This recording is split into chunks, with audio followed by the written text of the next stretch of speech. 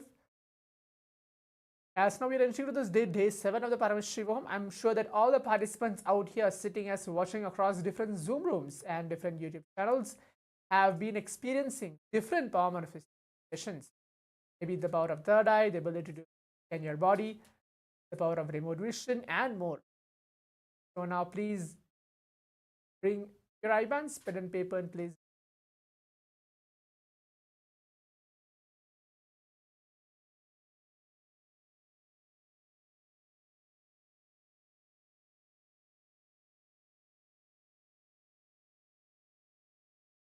As Swamiji very beautifully said, that every single power manifestation which is designed in this Paramashivoham session throughout the day can be made powerful sessions throughout the day, manifesting powers to receive energy, life in our the present. If including this power manifestation, the power of third eye awakening itself has a reference from the Vedas and Agamas, where Bhagavān Paramashivam himself beautifully tells that this power manifestation is not a myth, but it is actually a science that can be initiated, blessed, and actually manifested. The energy transmission, which is called as entanglement, happens between the master and all of us. And that is what happens during the darshan itself. So when Swamiji looks or sees or blesses or calls out your name, the initiation happens of us. In this today's power manifestation, the power of third eye, which is ability to read and see your eyes completely, Bhagavān Paramashiva in the Vijnana Bhairava Tantra beautifully reveals that this power manifestation is a science and can be expressed and manifested in our day-to-day life. Now, I'll be reciting that verse and giving the translation to all of you. Then we'll enter to the power manifestation. Kapalantarmano nyasya tishthanmilitalochanaha Ramena manaso dhadyat lakshayed lakshamuttamam.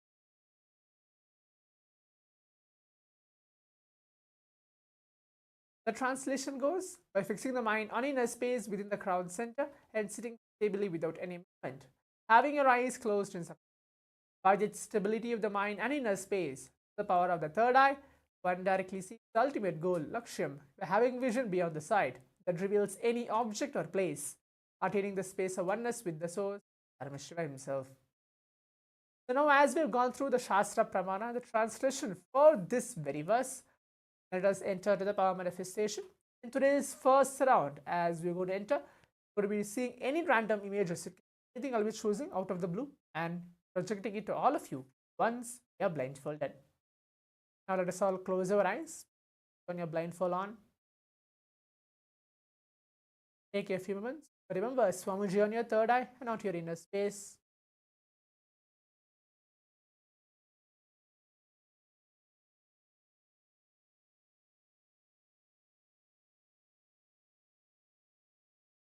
Now start chanting the Mahavakya.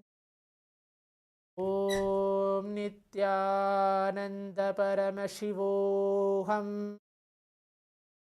Om Nithyananda Paramashivoham. Om Nithyananda Paramashivoham.